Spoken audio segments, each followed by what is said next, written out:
तो middle east एक बार फिर से कह सकते हैं कि युद्ध की आग में जल रहा है। ईरान पर अमेरिका और इजराइल ने एक बहुत बड़ा मिलिट्री ऑपरेशन लॉन्च किया है और इसने पूरे रीजन को एक अनिश्चित भविष्य की तरफ धकेल दिया है।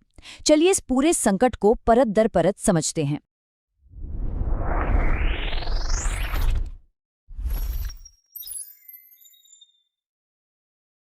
तारीख थी 28 फरवरी 2026।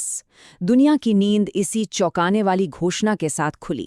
सोशल मीडिया पर खुद अमेरिकी राष्ट्रपति ने ऐलान किया कि ईरान के खिलाफ एक बड़ा मिलिट्री मोर्चा खोल दिया गया है। आगे हम इस पूरे घटनाक्रम पर बात करेंगे, समझेंगे कि इस हमले के पीछे की वजह क्या थी, दुनिया भर से इस पर क्या रिएक्शंस आए, इस कूटनीतिक चक्रव्यूह में भारत कहाँ खड़ा है, इसका ग्लोबल इकोनॉमी पर क्या असर पड़ेगा और सबसे बड़ा सवाल, आगे क्या होने वाला है। तो सबसे पहले ये समझना जरूरी है कि ये कोऑर्डिनेटेड हमला आखिर हुआ कैसे और क्यों। देखिए, ये कोई मामूली झड़प बिल्कुल नहीं थी। ये एक पूरी तरह से प्लान किया हुआ हमला था जिसने ईरान के खास न्यूक्लियर और मिलिट्री ठिकानों को अपना निशाना बनाया। और इसका मकसद बिल्कुल साफ था, ईरान की मिलिट्री ताकत को कमजोर करना। अब ये हमला कोई अचानक नहीं हुआ, इसकी जड़ें पिछले साल यानी जून 2025 में हुए एक संघर्ष में हैं। वो लड़ाई एक अस्थायी सीज फायर पर खत्म तो हो गई थी, लेकिन तनाव की आग अंदर ही अंदर सुलग रही थी। पिछले संघर्ष की मानवीय कीमत बहुत ज्यादा थी। ईरान की हेल्थ मिनिस्ट्री के मुताबिक उस 12 दिन की लड़ाई में 600 से भी ज्यादा लोग मारे गए थे। जाहिर है, इससे इस नए और बड़े संघर्ष के दांव और भी ऊंचे हो जाते हैं। और ऐसा नहीं है कि नुकसान सिर्फ एक तरफ हुआ था।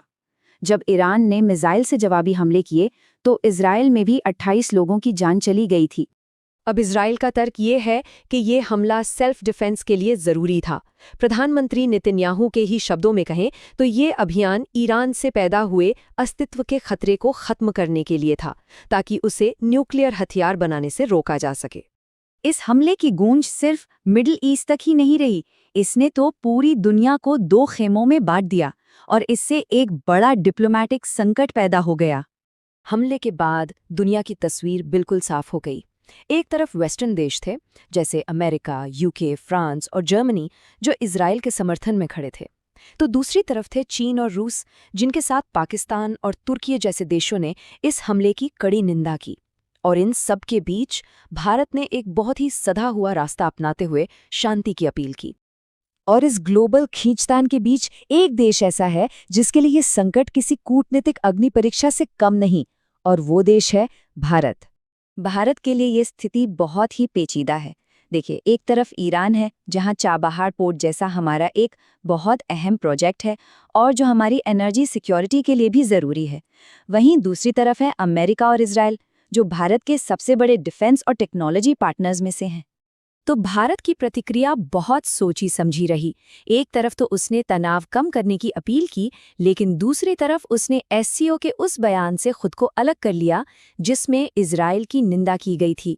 ये कदम भारत के डिप्लोमैटिक बैलेंस का एक सटीक उदाहरण है।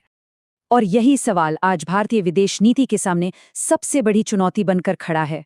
एक ऐसे संघर्ष में अपने हितों की रक्षा कैसे की जाए, जहां उसके 2 सबसे महत्वपूर्ण पार्टनर ही एक दूसरे के खिलाफ खड़े हों।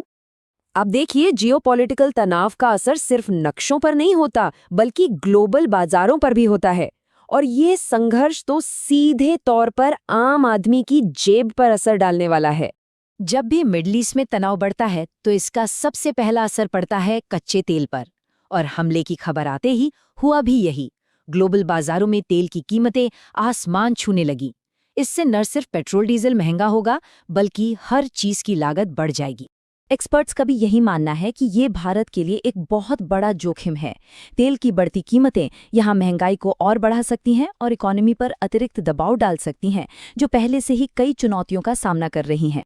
इन तमाम घटनाओं के बीच सबसे बड़ा सवाल तो यही है कि ये संघर्ष दुनिया को किस ओर ले जाएगा। क्या ये जल्द ही खत्म होगा?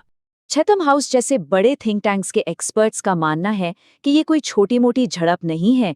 ईरान के लिए ये अपने शासन को, अपनी सत्ता को बचाने की लड़ाई है और इसीलिए ये जल्दी खत्म होने वाली नहीं है। कई लोग इसकी तुलना 2003 के इराक युद्ध से कर रहे हैं, लेकिन एनालिस्ट्स चेतावनी दे रहे हैं, ईरान इराक नहीं है। उसके सरकारी संस्थान कहीं ज्यादा मजबूत हैं और पूरे रीजन में उसका असर भी कहीं ज्यादा गहरा है। ये सारी बातें उसे किसी भी बाहरी हमले से लड़ने की बेहतर क्षमता देती हैं। और शायद यही सबसे बड़ा खतरा है कि ये संघर्ष एक लंबे और विनाशकारी युद्ध में बदल सकता है, ठीक वैसा ही जैसा राष्ट्रपति ट्रंप ने कहा था कि वो अमेरिका को उससे दूर रखना चाहते हैं। तो सवाल ये है कि क्या ये बड़े पैमाने पर तबाही की सिर्फ एक शुरुआत है? ये एक ऐसा सवाल है जिसका जवाब आने वाले दिन, महीने और शायद साल देंगे। लेकिन एक बात तो तय है, मिडिल ईस्ट और दुनिया अब पहले जैसी नहीं रहेगी।